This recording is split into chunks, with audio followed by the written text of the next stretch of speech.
नमस्कार दोस्तों। तो इजराइल और लेबनान के बीच में कल जो सीज फायर डील साइन हुई थी, अभी एक ही दिन हुए थे उस पूरे सीज फायर डील को, और लोग राहत की सांस ले रहे थे। लग रहा था कि अब ये विवाद जो है वो खत्म हो चुका है। कम से कम लेबनान के लोग जो कैंप्स वगैरह में रह रहे हैं वो वापस अपने घर जा सकते हैं।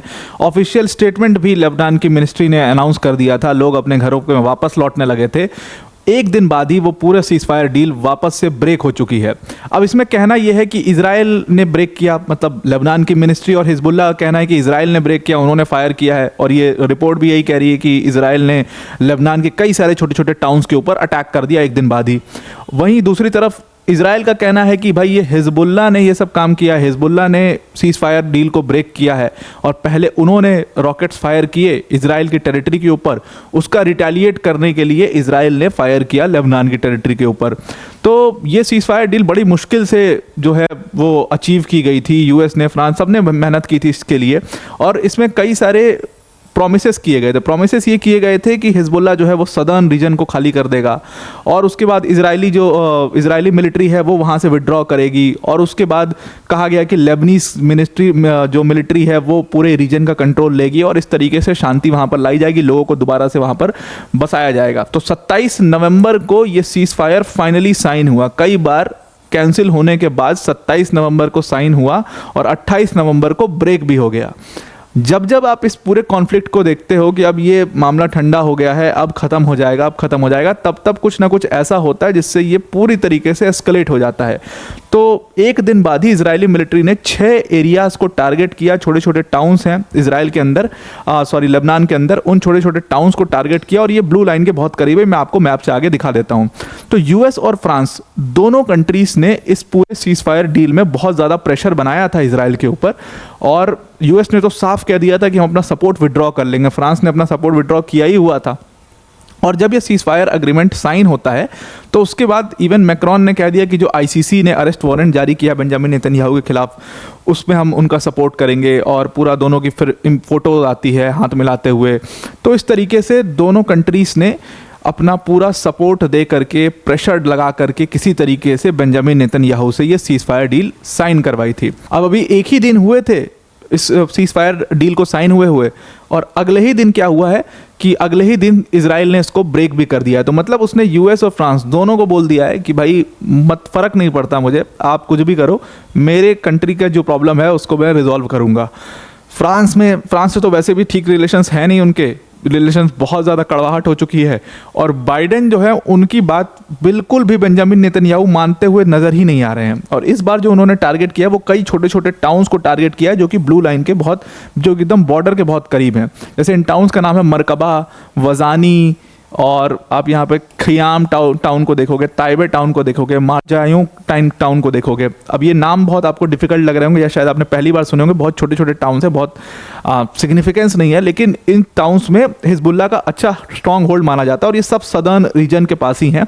यानी कि जो बॉर्डर डिमार्केट करती है ब्लू लाइन इजराइल और लेबनान के बीच में, वहीं पर है। अगर आप मैप के थ्रू देखोगे तो ये मैप है, और मैंने आपको बताया था कि ये रही इजराइल और लेबनान के बीच की जो बाउंड्री है वो ये रही, और इसी को कहते हैं हम ब्लू लाइन।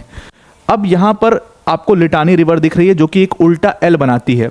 अब यहाँ पर जो ये पॉकेट दिखाई दे रहा है, इसी पॉकेट को लेकर के सीज फायर साइन हुआ था कि इस पॉकेट में हिजबुल्लाह का स्ट्रांग होल्ड था। तो हिजबुल्लाह जो है वो इस पॉकेट को खाली करेगा, और लेबनीज मिलिट्री जो है वो इस पॉकेट में आकर के अपना कंट्रोल ले लेगी। पहली चीज़ ये थी। अब हिजबुल्लाह खाली करेगा, लेबनीज मिलिट्री आकर के अपना कंट्रोल लेगी, और इजरायली फोर्सेस जो कि बाय एंड लार्ज इसी एरिया में अभी स्टेशन है, उन इजरायली यूनिट्स को यहाँ से वापस भी बुला लिया जाएगा। लेकिन ये सब कैसे होगा? इजरायली फोर्सेस जो हैं वो तभी विड्रॉ करेंगी जब हिजबुल्लाह वहाँ से पूरी तरीके से खाली करेगा। तो ये पूरा डील साइन हुआ था। अब इसी सदर्न रीजन में, इसी ब्लू लाइन के बहुत करीब ये छोटे छोटे टाउन्स हैं जिनका नाम अभी मैं आपको बता रहा था। अगर मैं इसको थोड़ा और मैं आपको जूम वाला पोर्शन दिखाऊं तो ये मारजाइयों का टाउन है, ये लिटानी रिवर है, और बिल्कुल लिटानी रिवर के कोने में आपको ये मारजाइयों का टाउन दिख रहा है, ये खियाम का टाउन दिख रहा है। इसी के आसपास ये सारे वजानी वगैरह, मरकबा, ये सब टाउन्स हैं छोटे छोटे, जहाँ पर अटैक किया गया है एग्जैक्टली इजराइल द्वारा। अब इजराइल का कहना है कि हमने अटैक क्यों किया? हमने अटैक इसलिए किया है क्योंकि जो हमारी सीज फायर अग्रीमेंट साइन हुई थी उसमें ये लिखा था कि हिजबुल्लाह जो है वो उस एरिया को पूरी तरीके से खाली कर देगा, और हिजबुल्ला जब खाली करेगा तब हम अपनी इजरायली फोर्सेस को वहाँ से विड्रॉ करेंगे। हिजबुल्ला ने उस एरिया को खाली नहीं किया था, हालांकि वहाँ पर लेबनीज मिलिट्री तो पहुँच चुकी है, लेकिन हिजबुल्ला ने उस एरिया को खाली नहीं किया है और उन्होंने कुछ रॉकेट्स फायर किए इजराइल की टेरिटरी के ओर, और उसी का रिटेलिएशन करने के लिए इजराइल ने इतना बड़ा अटैक जो है इन सारे टाउन्स पर किया है। बिकॉज इन टाउन्स में ये हिजबुल्ला के जो मिलिटेंट्स हैं ये छुपने की कोशिश कर रहे थे, इजरायली मिलिट्री ने इसलिए वहाँ पर फिर से अटैक किया है और इजरायली मिलिट्री जो है उसने विथड्रॉ भी नहीं किया है इन टाउन से। अब हुआ क्या इसमें अल्टीमेट पूरा, चलो ये तो न्यूज़ हमने देख ली, लेकिन इसमें अल्टीमेट नुकसान किसका है? इसमें एक्चुअल में अल्टीमेट नुकसान उन लोगों का हुआ है जो लोग वापस से उन टाउन्स में जाने लगे थे। लेबनान की जो मिनिस्ट्री है उसने एक ऑफिशियल स्टेटमेंट जारी किया और अपने लोगों को कहा कि आप अपने जो टाउन्स हैं उसमें वापस जा सकते हैं। अब सीज फायर डील साइन हो चुकी है, यूएस और फ्रांस ने का प्रेशर भी बहुत है, तो इजराइल ऐसा कुछ भी नहीं करेगा, और ऑफिशियल पूरा स्टेटमेंट जारी करके लोगों को भेजना शुरू कर दिया था जो लोग कैंप्स वगैरह में रह रहे थे। तो छोटे छोटे ये टाउन्स जिनका नाम मैंने आपको बताया, इसमें लोग जाना शुरू कर चुके थे, और तब तक इजराइल ने अगले ही दिन 27 नवंबर यानी कि कल एक सीज फायर डील साइन होता है और 28 नवंबर को फिर से अटैक कर देता है इजराइल। इसमें बहुत सारे लोग घायल भी हुए हैं जो अपने घरों में वापस जा रहे थे या जो वहाँ पर टाउन्स में पहुँच चुके थे और खुलेआम अब घूमना शुरू कर दिया था कि चलो सीज फायर साइन हो चुका है। अब आप समझ लो कि ऐसे इंटरनेशनल अग्रीमेंट्स का आज की डेट में क्या मतलब रह चुका है कि एक दिन में ही ये सीज फायर और ये अग्रीमेंट्स जो हैं ये जो ब्रेक कर दिए जाते हैं। और यूएस और फ्रांस जैसी कंट्रीज़ का जो पहले बताया जाता था कि जो स्ट्रॉन्ग होल्ड है कि एक बार इन्होंने कुछ बैठ करके निपटारा करा दिया तो वो सदियों तक माना जाता था, अब आप उसकी वो यूएस का जो डोनाल्ड ट्रंप कहते हैं कि जो यूएस का वो मतलब ग्रेटनेस थी उसको ख़त्म कर दिया जो बाइडेन ने, वो एक्चुअल में हो चुका है। आप देखो कि यूएस इतना प्रेशर कर रहा है बेंजामिन नेतन्याहू के पास, लेकिन वो मानने से मना कर चुके हैं।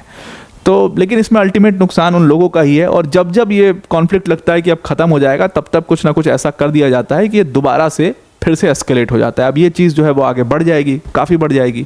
अब लेट्स सी इसमें क्या होता है। तो आई होप आपको ये पूरा आर्टिकल समझ में आ चुका होगा। वीडियो को एंड करने से पहले अनअकैडमी टीम की तरफ से एक बहुत बड़ी अनाउंसमेंट है। 2 कोर्सेज अनअकैडमी ने लॉन्च किए हैं यूपीएससी सीएससी से रिलेटेड, एक 2026 के लिए, एक 2027 के लिए, जिनके प्राइसेस आपको यहाँ पर दिखाई दे रही है। प्लस मेंबरशिप की प्राइस है, ये एक आइकॉनिक मेंबरशिप की प्राइस है। अगर आपको ये प्राइस ज़्यादा लग रहा है तो अनअकैडमी ने अपने ऑफर को एक्सटेंड कर दिया है 30 नवंबर के लिए। आप इन कोर्सेज को सिर्फ और सिर्फ 1200 रुपये पर मंथ के प्राइस पर, के बहुत मिनिमल से प्राइस पर अवेल कर सकते हो। डिस्क्रिप्शन में इसकी लिंक दी हुई है, उस पर जाकर के आप और भी EMI ऑप्शंस जो है नो कॉस्ट EMI ऑप्शंस उनको चेक कर सकते हो, और बहुत ही मिनिमम से प्राइस में आपको अनअकैडमी की टॉप फैकल्टीज़ जैसे मृणाल सर, प्रतीक सर, सुदर्शन सर जैसी फैकल्टीज़ यहाँ पर पढ़ा रही होंगी। ये पूरा एक कंप्लीट प्रोग्राम अपने आप में, जहाँ पर GS CSAT टेस्ट सीरीज सब कुछ इसमें कवर किया जाएगा। मेंस की टेस्ट सीरीज यहाँ पर कवर की जाएगी इवैल्यूएशन के साथ, और उसके साथ साथ यहाँ पर 1-to-1 मेंटोरशिप भी आपको इसमें मिल जाएगी। तो अगर आप इस कोर्स को ज्वाइन करना चाहते हो तो डिस्क्रिप्शन में लिंक दिया, उस लिंक पर क्लिक करिएगा, और जहाँ पर यूज़ कोड का ऑप्शन आएगा वहाँ पर आप APYT10 यूज़ करना। अगर आप 1 शॉट पेमेंट करते हो तो इसमें आपको एडिशनल 10% का डिस्काउंट भी मिलेगा। तो आई होप आपको ये पूरा आर्टिकल समझ में आ चुका होगा। आज के लिए इतना ही। Thank you and have a nice day.